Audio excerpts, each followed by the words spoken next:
Ya, daripada nungguin rebutan sesajen dengan tungguin sembako yang dilempar Pak Jokowi. Itu lucu juga tuh kayak gitu. قد أفلح المؤمنون.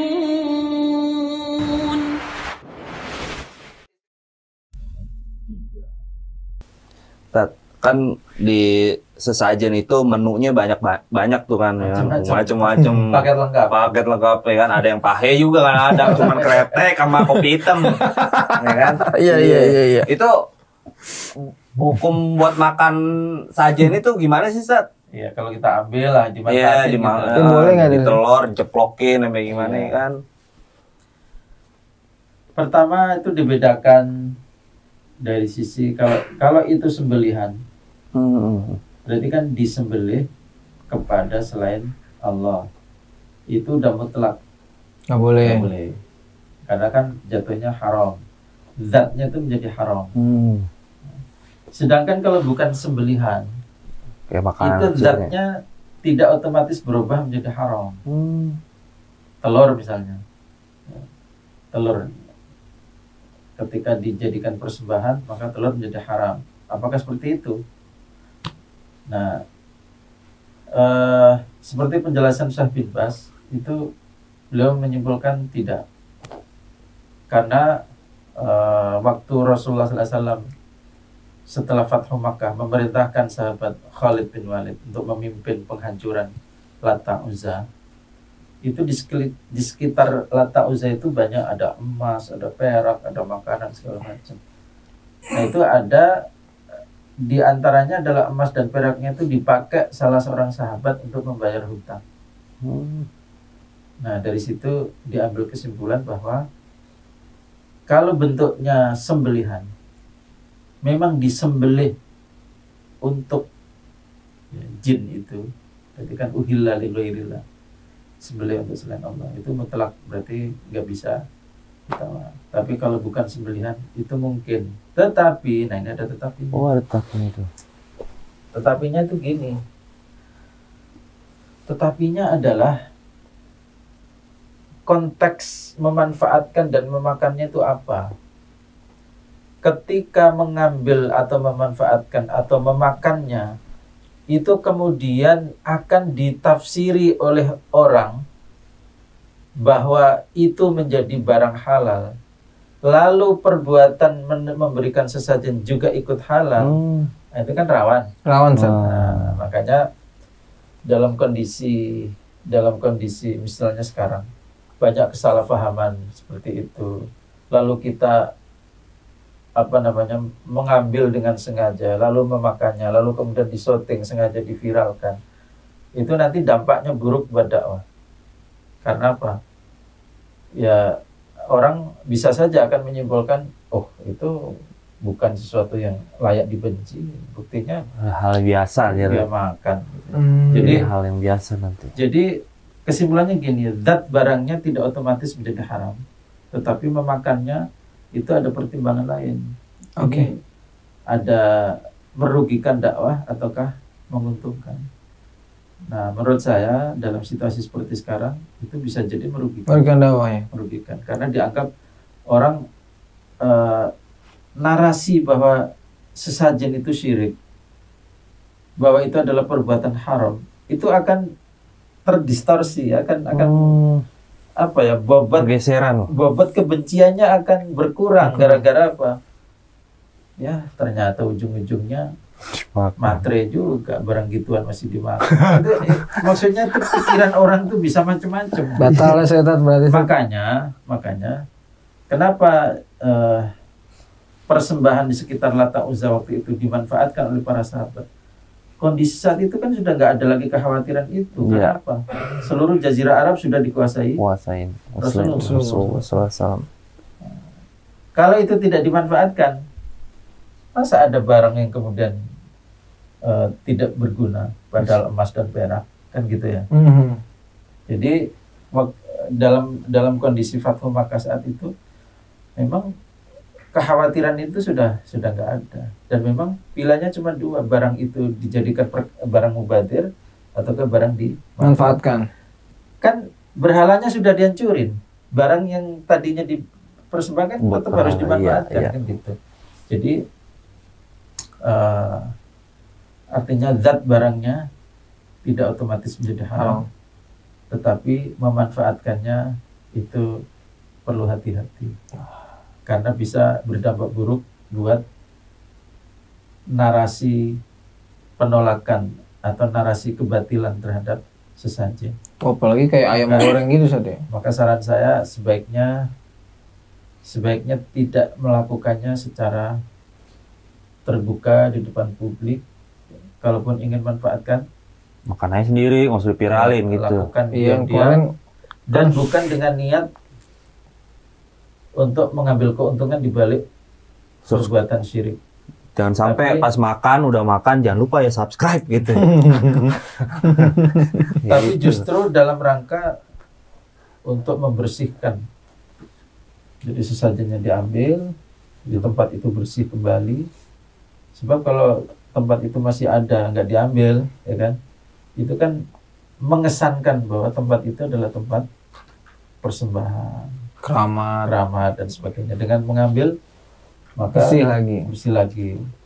Setelah diambil, pilihannya cuma dua. Ini dibuang, nggak bermanfaat, atau dimanfaatkan. Nah, maka itu tadi rinciannya adalah jangan mengambil keuntungan di balik perbuatan syirik. Jadi mungkin yang paling apa ya, yang paling netral mungkin itu dijual, ya dijual telur misalnya apa gitu, dijual. Lalu hasil penjualannya buat seperti memperlakukan harta riba. Yes. Jadi membiarkannya mubazir juga enggak, memasukkan ke perut juga enggak, gitu ya. Iya. Tapi membersihkan dari lokasi itu, iya, gitu. Jadi membersihkan lokasi itu dari sesajen, lalu memasukkan ke perut juga enggak, karena paling kurang juga masuk kategori syubhat ya. Kemudian membuang begitu saja, pecah berantakan, nggak ada gunanya, juga sayang. Maka memang mungkin pilihan yang terbaik adalah seperti kita memperlakukan harta riba. Diuangkan, uangnya bisa buat bangun jalan, bangun apa, maslahat umum. Tapi paling telurnya 2 biji 3 biji ya. Nah, itu dia. Itu kalau dikumpulin banyak sekilo. Kan jangan ditulis juga tadi dagang. Dijual telur sajen. Dan balik lagi buat sajenan lagi. Udah dijual. Oke, tadinya gue pikir aduh, abis Ustaz ngomong ini gagal nih gue nih berburu sesajen nih. Tadi kan ayam lagi naik Ustaz. Ayam lagi naik Ustaz sekarang. Ayam goreng lagi naik, ayam potong mahal ya? lagi mahal sekarang. Kemarin saya belanja mahal. Dapat saja kan lumayan. Wah, coba itu. Tadi bener kata Lucky dikumpulin. Kumpulin. Main nggak belanja cuy. Ayo lu mau ngumpulin rumah lu, mau sajen, mau kembang. Kalau secara kepemilikan itu barangnya gimana tuh? Ya barang itu kan tidak ada pemiliknya. Sama yang mempersembahkan kan sudah dipersembahkan. Dia tidak bisa lagi mengklaim itu punya saya. Saya iya. Sudah Punya saya jadi makan. kan, masih diklaim punya saya. Itu lucu juga tuh kayak gitu. Jadi Mau makan sebetulnya itu kalau bisa. diambil tuh ya udah itu barang netral, orang udah dipersembahkan. Itu orangnya udah ikhlas. Yes. Makanya itu kan dipersembahkan buat jin. Nah, antum datang ke situ pakai jin. Oke. Ini sangat menarik malam ini. Saya duduk sana pakai celana jin. Jadi dipersembahkan buat jin, diambil oleh orang pakai Jin. Jin. Oh iya benar. Iya loh. Ini tingkat tinggi nih stand up. Kalau ini juga apa? Kalau di Indonesia di daerah tertentu ada upacara juga kan. Pacaran itu. Upacara budaya lah misalnya. Buat persembahan juga kadang-kadang. Nah, itu yang suka yang dilempar-lempar gitu kan. Itu gimana tuh, Ustaz? Rebutan. Itu sama juga hukumnya kayak gitu, Ustaz. Itu tadi. Itu akan membuat narasi kebatilan terhadap sesajen. Jadi terdistorsi dengan. Jadi karena apa? Umat Islam kok rebutan sih barang begituan. Cuma makannya ketupat lagi.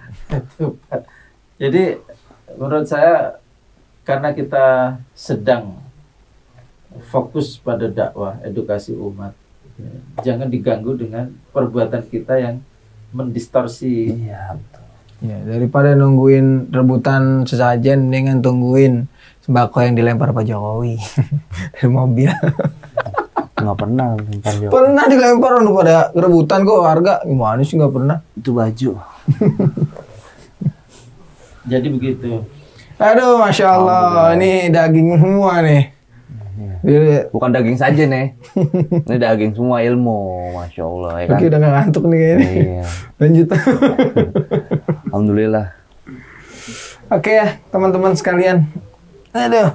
Tadi apa intinya, Pet? Intinya adalah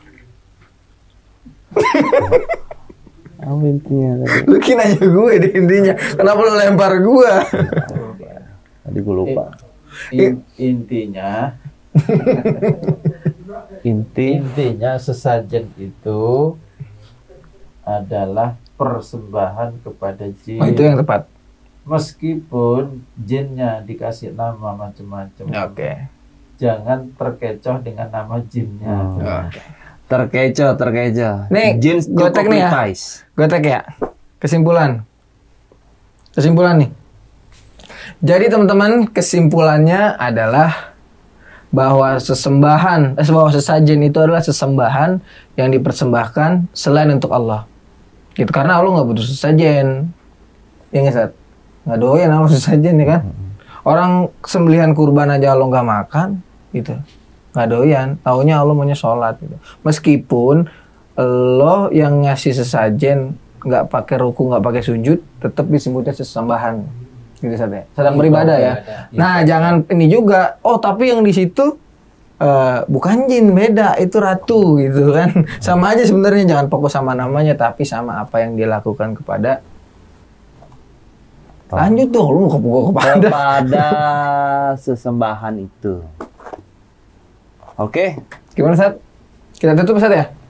Kita tutup dengan hamdalah Alhamdulillah dan kafaratul majelis. Subhanakallahumma wa bihamdika asyhadu an la ilaha illa anta astaghfiruka wa atubu ilaik. Assalamualaikum warahmatullahi wabarakatuh. Lucky Pad Channel. Apa nama channelnya? Lucky Pad Channel, Ustaz. Masya Allah, ajib. Lucky Pad.